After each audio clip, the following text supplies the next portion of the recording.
So, Coach, this is year number three in a row. How is this year different than the previous 2 years for you all? I'm hoping that we are a little more prepared this year. I think our first year we had Mount Airy and we were nervous, and it was the first time that the women's program had ever made it that far, and kind of saw a buzzsaw. And I thought last year we ran into the same thing. They were just really good. I think this year going into it, we're a little more prepared for the atmosphere, a little more prepared for the pregame and the week leading up to it. So I'm hoping that the preparation gets the nerves out before we hit the floor. Yeah.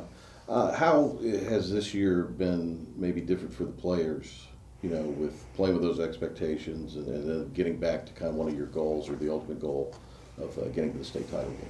I think expectation, you hit the nail on the head. I think that our expectation is that that this is where we wanted to be and we wanted to give it another shot. I think this year's different. I think they are a little more hungry. I think that they know that Mount Airy is not in it, and it kind of sparked their interest a little more to see where and how far we could get with this thing. And going into it, I don't think we thought much about the playoffs, to be honest, because we just kind of focused on the task ahead. And we knew that we all had to fulfill our roles and be better as a team individually as well as a group. So I think I'm hoping that those kind of expectations that I put on them in the off season develop them into individual players, but as a team group in order to be more prepared. You mentioned Mount Airy, they're not here. East Surrey is here. They're Correct. looking for their first state championship also. And they're in a little bit of the same boat, I guess, that you were in a couple years ago, where it's kind of a new experience to them. So you're the veteran team this time. Is that a role that's, obviously a little different than being a first-time team? I hope it does. I hope it pays off for us. I do. I hope that. It's overwhelming in general to be in this predicament, or it's great, but it's very overwhelming. It's kind of nerve-wracking. It's nerve-wracking for the kids too, but we try to keep everything normal.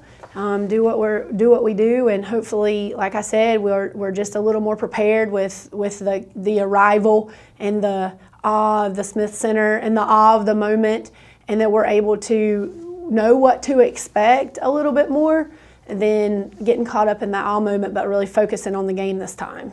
You kind of answered that there, but the last thing would be just playing again in the Smith Center, right? The big venue of the two. And that was probably, I'm sure, part of the overwhelming experience a couple of years ago. Do you feel a little more comfortable going there this time? I do. It's obviously such a honor to do this and to be here and to take and let them experience that.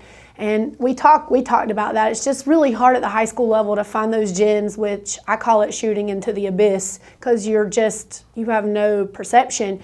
It's really hard at the high school level to go in and kind of shoot in there. And we've been talking about that and how you're going to have to adjust and see things differently, and how everything's a little more open.